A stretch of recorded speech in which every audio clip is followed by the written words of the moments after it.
Advisor change is becoming less of an occasional disruption and more of a recurring reality for firms. Right, and once that happens, it stops being only a succession issue. It becomes a client experience, continuity, and trust issue too. Because a firm can still think about advisor change as something that happens here and there. One retirement, one move, one internal handoff. But that's not the environment firms are moving into now. More transitions are coming from more directions, and that means more households will be pushed into some version of advisor change, whether they asked for it or not. This is Advising Humans, where we talk about the human side of advice in the moments that quietly shape trust.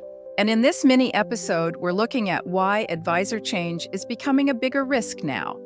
Not just because individual advisors are changing roles, but because the industry is moving into a period with a lot more transition.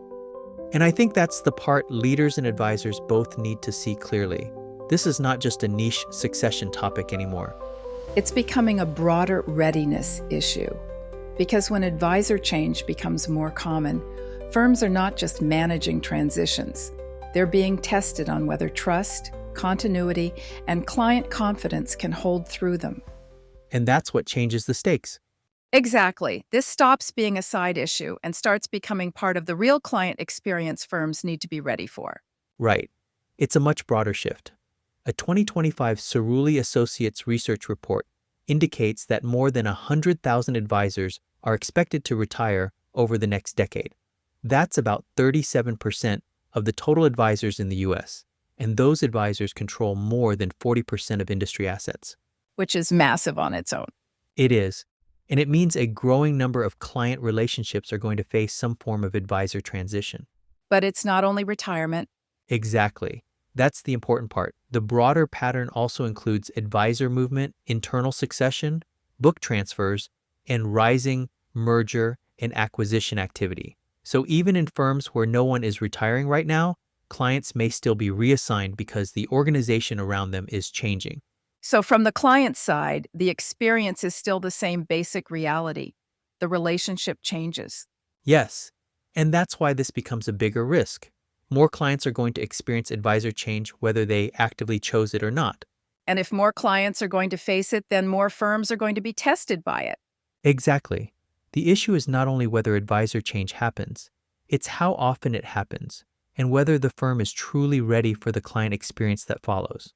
Which is different from simply having a succession map somewhere. Very different.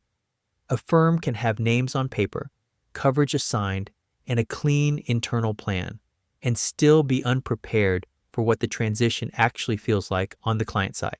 Because from the inside, the story may sound operational. Right. We restructured, we merged, we reassigned, we planned for retirement.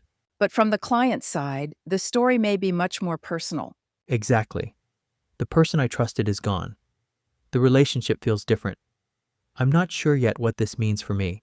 And the more often this starts happening across the industry, the less firms can afford to treat it like a side issue.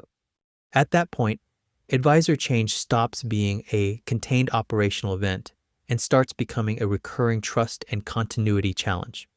Which probably changes what readiness should mean. It does. Readiness is not only, do we know who takes over the book? It's also, how will this feel to the client? How often are we going to need to do this well?